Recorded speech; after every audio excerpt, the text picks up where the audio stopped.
అప్పుల బాధలు వెంటాడుతున్నాయా? అయితే 6 JVR వారి జాతిరత్నాలు ధరించండి. నమస్తే. ప్రస్తుతం నాతో పాటు స్టూడియోలో ఉన్నారు ప్రముఖ న్యాయవాది సాయికృష్ణ ఆజాద్ గారు. వారితో మాట్లాడదాం. ఆజాద్ గారు నమస్తే అండి. నమస్తే వలి గారు. ఆజాద్ గారు, ఒక సీరియస్ క్వశ్చన్ అనాలా, లేకపోతే ప్రస్తుతం సమాజంలో జరుగుతున్నటువంటి అనేక వివాహ బంధాల్లో ఉన్నటువంటి ఒక సమస్య మీ ముందు ప్రస్తావించదలుచుకున్నాను. ఖచ్చితంగా భార్యాభర్తలు ఇంట్లో ఎడమొహం పెడమొహం అంటారు. అంటే సమాజం దృష్టిలోనేమో వీళ్ళు మంచి భార్యాభర్తలుగా కనిపిస్తారు, కానీ ఇంట్లోకి వెళ్తే తలుపు వేసుకుంటే ఇద్దరికి అసలు మాటలు ఉండవు. ఎవరి పని వాళ్ళు చేసుకుంటూ ఉంటారు. ఎవరి పనిలో ఎవరు తలదూర్చరు. ఈయన పని ఏం చేసుకుంటాడు, ఆఫీస్కి వెళ్ళిపోతాడు. ఆమె పని ఆమె చూసుకుంటుంది, ఆఫీస్కి పోవడం లేకపోతే ఇంట్లో ఉండటం చేస్తుంది. స్లీపింగ్ డైవర్స్ అనే పదం కూడా నేను విన్నాను. స్లీప్ డైవర్స్ అంటే ఎడమొహం పెడమొహం, అసలు ఏ విషయంలో కూడా ఇన్వాల్వ్ గారు. పేరుకి మాత్రమే భార్యాభర్తలు. ముసి నవ్వులు అనేవి జస్ట్ ఏదైనా ఫంక్షన్లో బయట కలిసినప్పుడు చూసుకుంటూ ఉంటారు. మేకప్ వేసుకుంటూ ఒక ఆర్టిస్ట్ లాగా బిహేవ్ చేస్తూ ఉంటారు. ఆర్టిఫిషియల్. మరి ఇలాంటి కేసులు ఉన్నప్పుడు భర్త మనోవేదనకి గురై కొన్ని రోజుల పాటు ఇది జరిగిన తర్వాత ఆవేదన ఉంటుంది కదా. ఫుడ్ పెట్టమంటే ఫుడ్ పెట్టరు. తర్వాత సాయంత్రం సమయంలో కొన్ని కేసుల్లో చూశాను నేను కూడా, శారీరక బంధానికి కూడా సహకరించదు భార్య. అన్ని విషయాల్లో విముఖత, వ్యతిరేకత చూపిస్తూ ఉంటుంది భర్త పట్ల. మరి అతనికి ఏంటి దీనికి పరిష్కారం? ఇది చాలా మంచి ప్రశ్న. ఇప్పుడు ఓపెన్గా చెప్పాలంటే 100 కుటుంబాల్లో ఉంటే దాదాపు 30 కుటుంబాలు ఇదే జరుగుతుంది ఇప్పుడు సమాజ పోకడ ఆ విధంగా ఉంది. ఎందుకంటే కొన్ని కమ్యూనికేషన్స్ లేవండి. పూర్వం రోజుల్లో ఎలా ఉండేది, ఇప్పటికి ఎలా ఉండేది ఒకటే తేడా చెప్తాను. ఇప్పుడంతా అంటే డబ్బుమయం, ప్రతిదీ డబ్బుమయం. ఎకనామికల్ నీడ్స్ కానివ్వండి, లేకపోతే మనం తినే ఆహారం కానివ్వండి, మానసిక ఒత్తిడి కానీ, స్ట్రెస్ కానీ, ఇవన్నీ ఒక రీజన్ అవుతున్నాయి. ఒకటి. రెండోది, కొన్ని సందర్భాల్లో ఏమవుతుందంటే ఈ మధ్యకాలంలో adultery is not crime in India. తెలుసు కదా అందరికీ, వ్యభిచారం నేరం కాదు భారతదేశంలో. అది స్త్రీ అయినా పురుషుడైనా సరే. మీరు అన్నట్టు ఈ కమ్యూనికేషన్స్ ఎక్కువైన తర్వాత భార్య కానీ భర్త కానీ వేరే వాళ్ళని థర్డ్ పర్సన్తో ఎంటర్టైన్ చేయటం అవి ఎక్కువ అవుతున్నాయి. అవునన్నా కదన్నది వాస్తవం.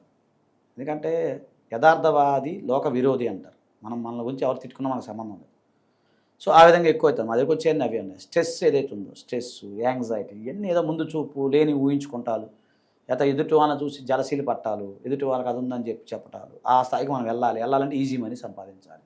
ఈజీ మనీ సంపాదించాలంటే ఏం చేయాలి అన్నది ఒకటే మార్గం.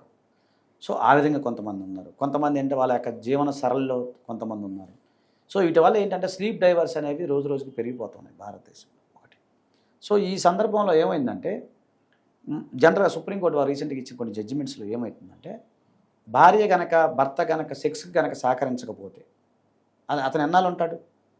ఇప్పుడు మా కేసు చేసాం రీసెంట్గా. అమ్మాయికి ప్రిజిడిటీ అని ఒకటి జబ్బు ఉంది. సో అతను ఏం చేస్తాడు, వెళ్తాడు, హక్ చేసుకుంటాడు, ఏం ఫీలింగ్స్ ఉండవు. ముద్దు పెడతాడు, ఏం ఫీలింగ్స్ ఉండవు. కట్టె బొమ్మలా నుంచి ఉంటుంది. పెళ్ళై కొత్తలో ఎన్ని రోజులు కాదు, నెలలైంది అంతే. పెళ్ళైంది. ఎక్కడ జరిగింది సార్ ఈ కేసు? ఎక్కడ జరిగింది ఇది? అదే మన ఇక్కడ హైదరాబాద్లోని చెప్తున్నా నేను అన్నది. అన్ని చోట్ల ఆ రోగం పేరు అన్నారు. ప్రిజిడిటీ అనేది జబ్బు ఉంటుంది. ప్రిజిడిటీ అంటారు. అంటే ఇప్పుడు ఈ మధ్యకాలంలో పీసీఓడీలు ఎక్కువైపోయినాయి మహిళలకి. ఒకటి. అలానే మగవాళ్ళకు కూడా ఇంపార్టెన్స్లు పెరుగుతూ ఉన్నాయి. ఇదివరకు అంత లేరు. ఇప్పుడు చాకచక్యంగా హుషారుగా లేరు జనాభా కూడా. తినే ఆహారం వల్ల 24-25 సంవత్సరాలకి ఇంపార్టెన్స్ వస్తూ ఉంది.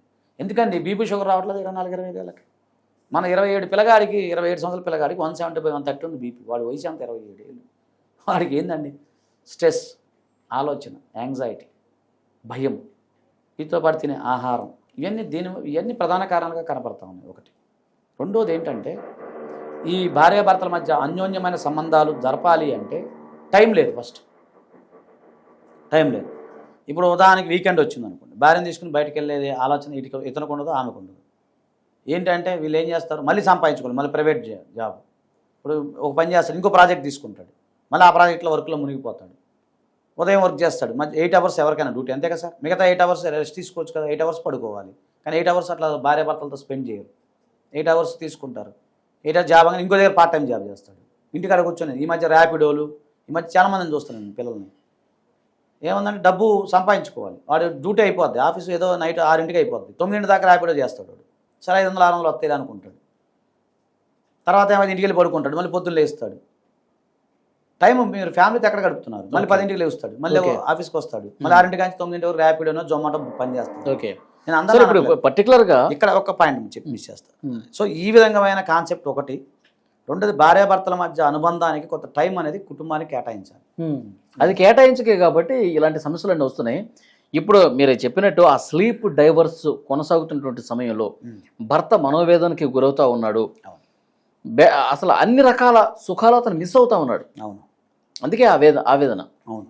ఇలాంటి సందర్భంలో తప్పు ఎవరిదైనా కావచ్చు. ఈ సమస్యకి సొల్యూషన్ ఏంటి? చట్టపరంగా ఏంటో తనకున్న వెసులుబాట్లు. ఒకటండి, సుప్రీంకోర్టు గైడ్లైన్స్ ప్రకారం స్లీప్ డైవర్స్ కనుక, అంటే మీ భార్య కనుక భర్తకు సహకరించకుండా, అంటే సెక్సువల్గా కాదు నేను అనేది, అన్ని రకాలుగా బట్టలు పోవటం, తిండి పెట్టకపోవటం, గొనగొట్టం, తాలిబొట్టు ధరించకపోవటం, సింధూరం పెట్టకపోవటం, తర్వాత ఏదైనా ఫంక్షన్ జరిగితే చుట్టాలను పిలవకపోవటం, ఏంటి ఏదైనా కోపం వస్తే తలకాయ వేసి గోడకేసి గుద్దుకుంటాం, అంటే అన్ని విషయాల్లో సహాయ నిరాకరణ ఉన్నట్లయితే, మీ దగ్గర ఎవిడెన్స్ కనుక అన్నీ ఉన్నట్లయితే దాన్ని మీరు చక్కగా డైవర్స్ పిటిషన్ ఫైల్ చేసుకుని క్రుయాలిటీ కింద మీరు డైవర్స్ పొందే అవకాశం ఉంటుందండి. ఖచ్చితంగా డైవర్స్ వస్తాయి, దాని గురించి నో డౌట్ అట. ఒకటి. తర్వాత ఇంకోటి ఏంటంటే, లేదు మీ అత్తమామలు ఏడిపిస్తుంది అనుకున్నారు అనుకోండి, అత్తమామలు కూడా ఉన్నట్లయితే దానికి డీవీసీ కూడా అట్రాక్ట్ అవుతుంది ఈ మధ్యకాలంలో కొన్ని సందర్భాల్లో. అలాగే భార్యకి శిక్ష పడే అవకాశం ఉందంటారు మరి? దీంట్లో శిక్షలు ఏమి ఉండవండి. అదే కదా, అడాల్టరీ కానీ క్రూయల్టీ కానీ భార్యకి శిక్షలు లేవు. కానీ భర్త కనుక భార్యని కొడితే మాత్రం శిక్ష పడుతుంది, 3 years వరకు జైలు శిక్ష పడుతుంది. 498, అది ఇప్పుడు 85 అనుకోండి, అది ఉంది భారతదేశంలో. ఇక్కడ కొంచెం చట్టాలు ఏంటంటే మహిళలకు ఫేవర్గా ఉన్నాయి చట్టాలు. నేను చెప్పింది న్యాయం కాదు, న్యాయం డిఫరెంట్, చట్టం డిఫరెంట్.